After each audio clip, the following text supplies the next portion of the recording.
Monsieur Theophilus. It's a privilege and honor to be here with you. And I've heard a lot about you, and thank you very much for giving me this opportunity to be at your presence. You're welcome. Thank you so much. So, my dear friends, viewers, this interview is conducted in line with my research on Professor Dr. Fonlon, the first Cameroonian to earn a PhD in 1961 at the University of Ireland. But before I continue, it's important to know the person I'm interviewing here. I did a research on him, and it's important we try to know who he is. So one of the Nigerians whaling whalers is Msgr Theophilus Okere, who celebrated his 85th birthday last August 2nd. Congratulations. We thank God for the years. Thank you very much. So he was born on the 2nd of August 1935 in the bucolic village of Norie, Opala, Imo State. He has left an indelible mark on the sands of time. He did his elementary education at St. Joseph's College in Norie from 1942 to 1946. St. Phoebe's School, Opala, 1947 to 1948. And St. Desmond Mbutu, Okere from in 1949. In 1950, he enrolled at the Holy Ghost College at Owerri. As was noted by one of his students, Professor Obi Igwebuike, a Catholic priest and lecturer at the Ekuwem University in Okeke, he says that Msgr Okere is indeed a great theologian, in any case, one of the greatest we have had in Nigeria. He is one of the few Nigerian philosophers repeatedly quoted in internationally published works, both in discussions and in bibliographies. There is indeed hardly any comprehensive work on African philosophy, especially from the United States, which omits a mention of his name. Theories of mysteries and myths are usually the easiest responses and explanations of ordinary men and women to the extraordinary capacities and competencies of their fellow mortals.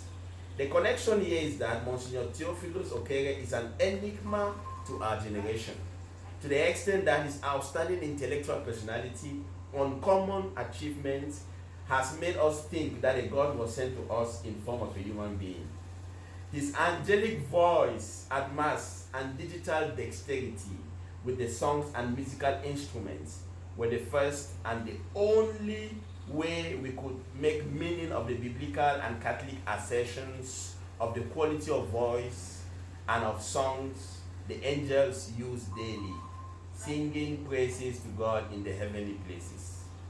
As young people, we have heard our own elders, teachers, and priests say, Okere bu Agbara, which means Okere is a deity, in clear difference to his prodigious attributes and awesome intellect.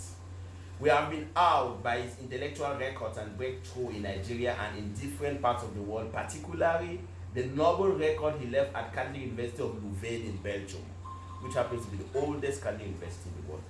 Father Okere led the way as the first PhD holder in philosophy from the oldest and the most celebrated Catholic university in the world, thereby blazing the way for Nigeria and Africa with his seminal thesis entitled, Can There Be an African Philosophy?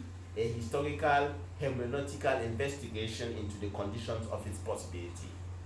We wondered how Father Okere, a mere mortal, had won scholarships with which 3 other Nigerian priests studied in Louvain.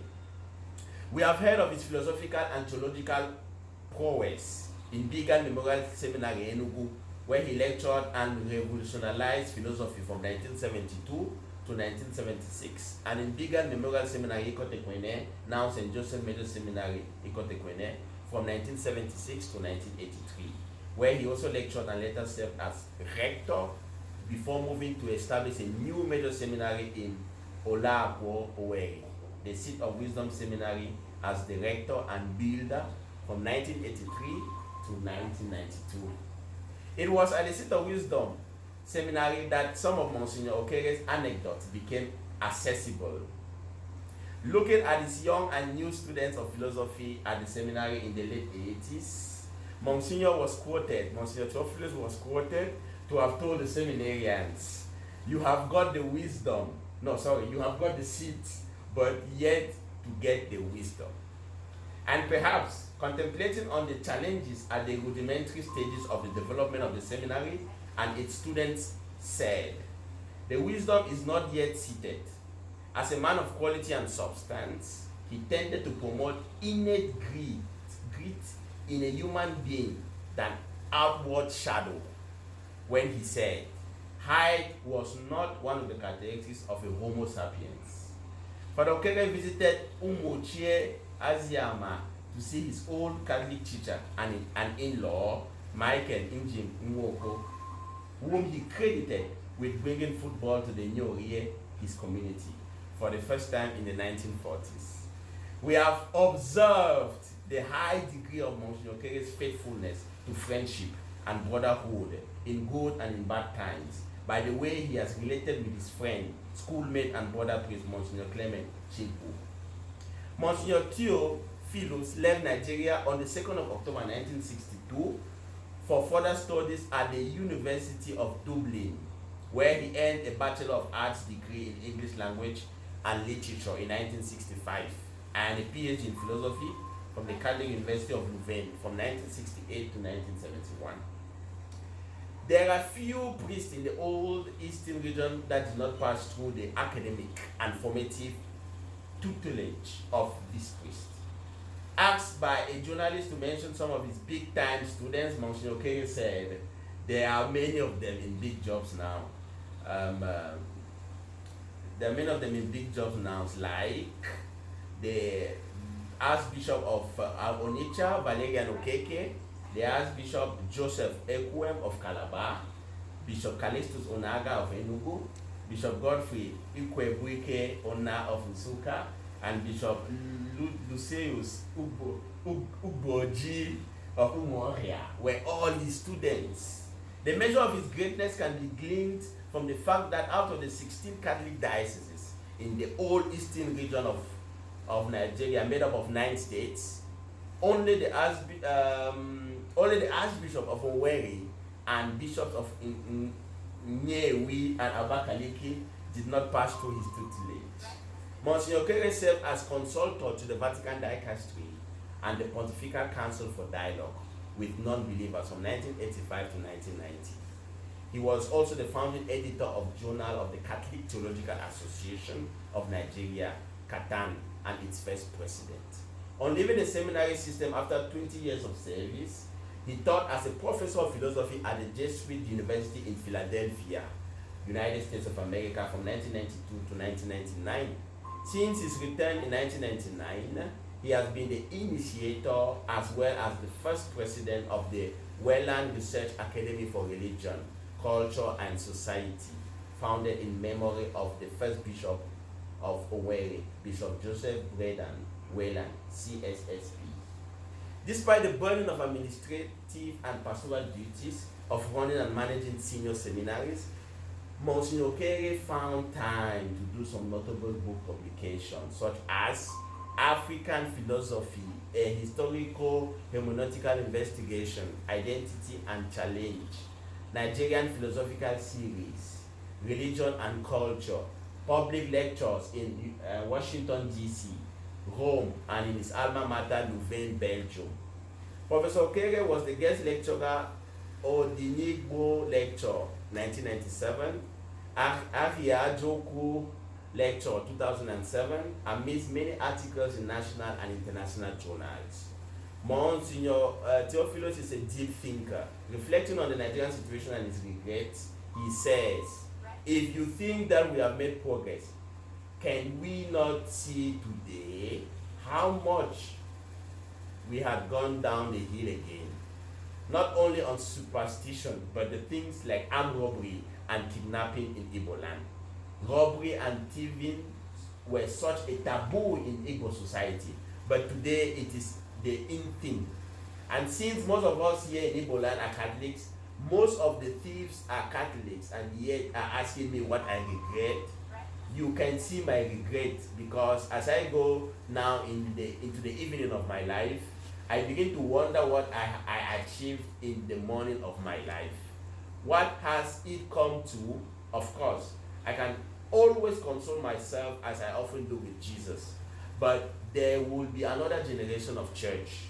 Let us be responsible for the time we are in. Let us do all that we can while we are here, hoping that another generation may stand on our shoulder and stand higher and do better with the world. Again, Professor Ejiofor weighs in. Monsignor Okere's voice has been heard in many forums and in different contexts. That voice sounds louder in philosophical studies. Internationally, he owes much of his reputation to his groundbreaking thesis, Can There Be an African Philosophy? Part of this was published as African Philosophy, a historical hermeneutical investigation into the condition of its possibility. These two works belong to the most influential writings in contemporary African philosophical discussion. They became the foundation of the hermeneutical current in African philosophy. Its view that the philosophy of a people and a fortiori African philosophy should emerge from the hermeneutics of their culture became the rallying point for such thinkers as Tsane Serekwe-Behan of Eritrea, Tumba Tsahiamalenga, and Kombe Oleko of the Democratic Republic of Congo. In his recent book, Brief History of the African Philosophy, Barney Harlan gives this current and Monsignor Okere himself a special place among the important philosophy movements in the African continent in our time. Hence, Monsignor Okere's prowess in philosophy has earned him a special place on the pages of the history of African philosophy. An intellectual giant, Monsignor Okere, who delivered the Nigbo lecture in 1997 and the Ahia Joko lecture in 2007, published a collection of all his writings over the years. Monsignor Theophilus, in his own words, and he published all this in his own words. So it is really fitting to acknowledge and to thank God for the gift of Monsignor Okere in the world and in Nigeria in particular, and in the world in general. Having given this introduction of Monsignor Okere, let me thank you once more for having given me this possibility. As you can see here, Monsignor Okere is the picture of Professor Dr. Fonlon when he was crowned as a chief, because he provided water to his village. So he was crowned by the chief of the Fonlon. So I'm here because of this man, Monsignor Okere. He's a Cameroonian. He was the first Cameroonian to distinguish himself. When he left the seminary in 1953, when he was stopped for the nation. Let's go back there, Monsignor Okere. My first question would be, do you remember any memories of Fonlon in your days? Yes. Yes. Very good. Okay. I was then doing what we call Standard 4 in a primary school at St. Fimba's School of Onaga. Okay. That was the seminary that was located 5 miles from my home. I see. So I knew it happened to the seminary happened to have that school close by. Okay. So we were interacting with them. Oh. Our school also, even though it was a primary school, had boarding facilities. Okay. So I was there in 1947 when the eclipse of April 1947 took place. Okay. And then we ran to the seminary chapel. Oh, to pray. To pray, our last prayer. Oh my God. And then the white priests were looking down on us from their window. Okay. And then that was the first time I heard the word eclipse. Okay. So they explained it to us as we were running to the chapel for prayer. Eventually, the weather cleared and it was day again. Okay. But this thing happened about between 2, 3 or 4 o'clock. Yes. Now, Fonlon was a seminarian then, and and I remember him very well. His profile. Okay. Yeah. We didn't talk much with them. You know, the seminary was a place of silence. I see. Yeah, but some of them had something to do with us in the primary school. Monsignor Maduka taught us gymnastics. Oh, interesting. Father Wanki, Aloysius Wanki, was the first priest of West Cameroon. Okay, he was our best singer. Oh, really? Yeah, he came to teach us in the seminar in the primary school. Okay. And we still remember him we remembered him by saying one note. When he was teaching you, he said, when you drag it, he said, no, one note. So that was our memory of Wanki. Okay. And then these other people were young, Fonlon and Aizu. Okay. And then, but I just remember his profile. Tall, huge, with rounded cheeks. Okay. Very handsome. Yeah. With a face almost oblong, like Father Clementine says. Okay. So those were the two Cameroonians whom I associated with the same profile. Exactly. Yeah. So I heard of him later on. Okay. As seminarians, he came then, and the last year I was leaving that primary school to go to another primary school nearer home. So, but then we heard of him, first of all, from fellow seminarians. What did they say of him? They said this man was a genius. Yeah. He was intellectually above everybody else. Interesting. And it was an intimidating type of record that he had in Bigad. Yes, from Opala to Bigad.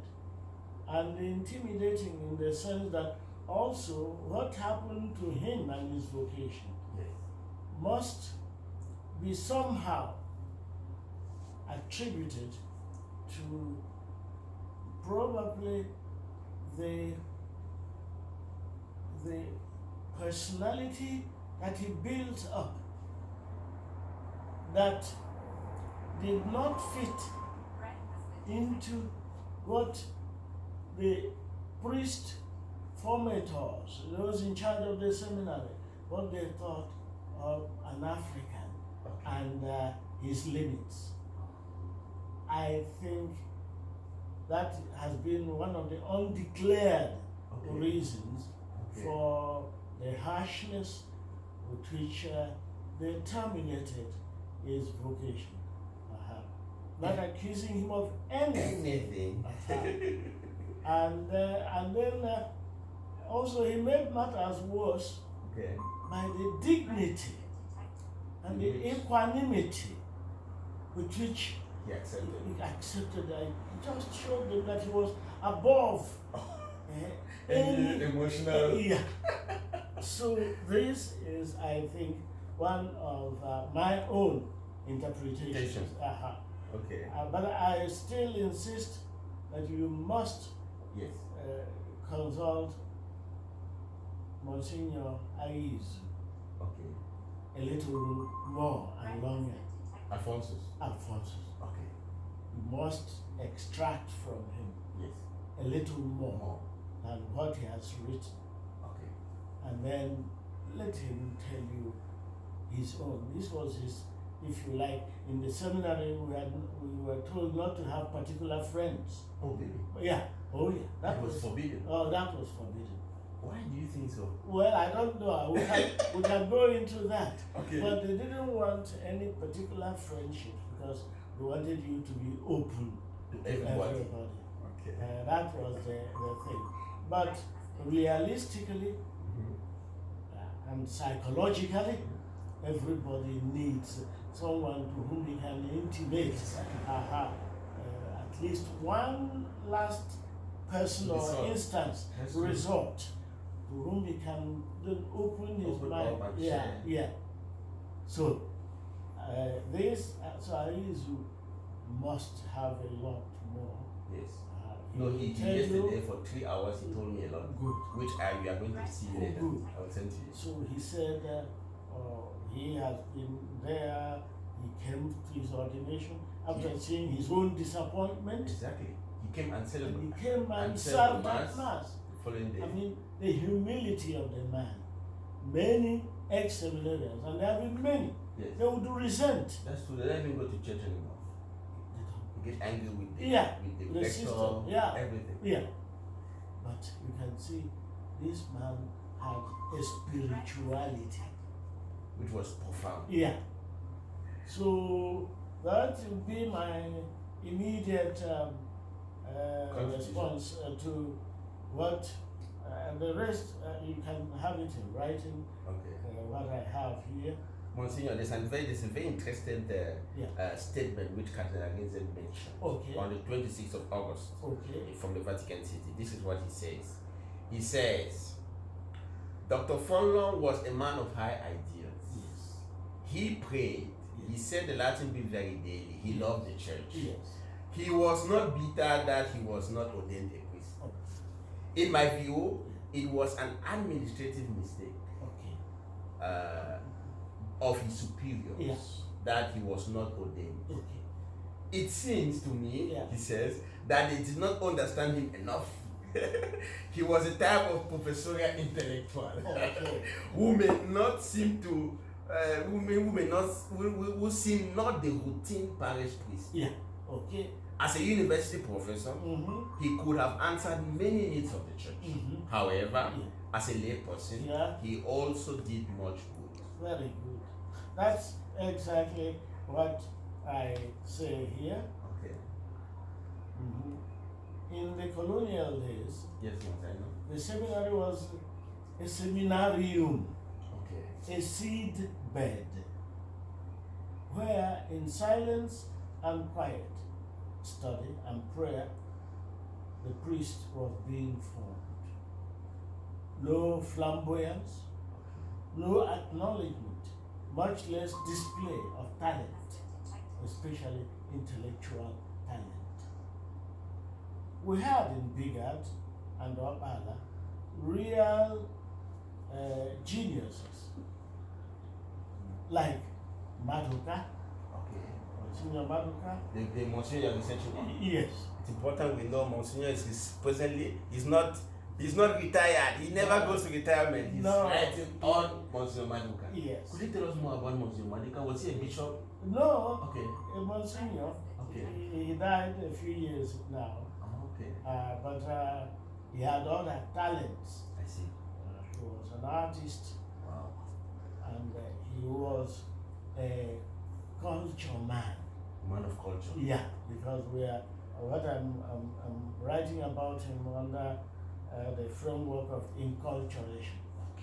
He was a leader before his time, before the evening culturation. Yeah. Wow. Interesting. Yeah. Thank you, Father. So then I mentioned geniuses like Maduka, Fonlon himself, Arinze, Bidon Oha, who left the priesthood, Paul Vetzikov.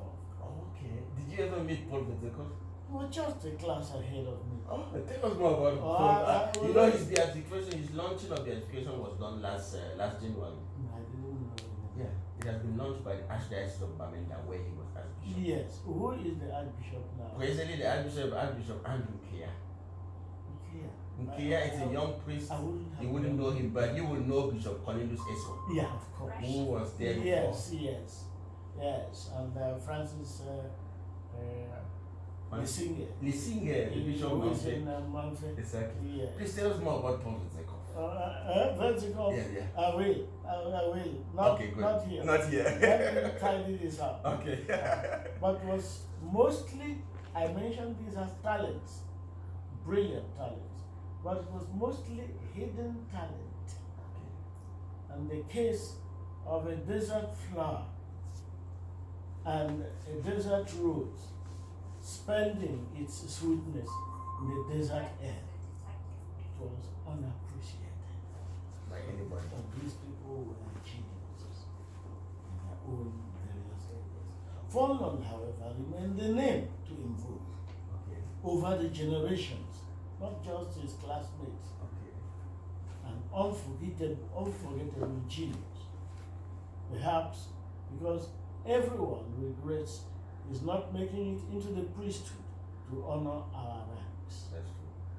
But I think especially of the real, unanimous, and lasting appreciation of his worth. But his worth was not only in matters of the intellect. We should not forget that the seminary is a place of spiritual formation, and it is as much, if not more, on the spiritual side that Fonlon shines and remains a model even for ordained priests. His spirituality in practice, his superiority to adversity, his sticking doggedly to his principles, his resignation to what he clearly understood as God's will. These were the hallmarks of Fonlonism, which then endeared him to his countrymen when he was eventually involved in the public service of his native Cameroons. That is what I have here. Wow. But it will also my own acquaintance, young acquaintance of him, Fonlon, the senior seminarian, I saw when I was a 13-year-old Standard 5 student at St. Filbert's Primary School of Anna, which shared the same extended compound with St. Paul's Senior Seminary of Ahara. The extant pictures of him reflect and portray the same silhouette and profile I knew 72 years ago. Having the long face top broadening down to the jaw with fully rounded cheeks, much like the later Father Clementin said. But I was to leave that year to complete my primary school time elsewhere, nearer home, so I could not have the close personal interaction with him as with his fellow seminarians, such as Lucius, the best singer then, or Isidore Umana, or Stephen Ezanya, the later Archbishop of Onitsha, Martin Maruka, or John Obunda, the first African rector of Bigard when the whites left after the war. But before I myself came to the senior seminary in 1956, which had then migrated to Enugu in 1951, when the Fonlon's reputation had grown sky high. He was known as the sharpest mind around. That means there's some noise coming from there. I think it's the computer. Can you shut it down? It's the computer. Yes. See, by that thing at the wall. Exactly. Good. Okay. So, before I myself came to the senior seminary in 1956, when Fonlon's reputation had grown sky high, he was known as the sharpest mind around, as well as the humblest.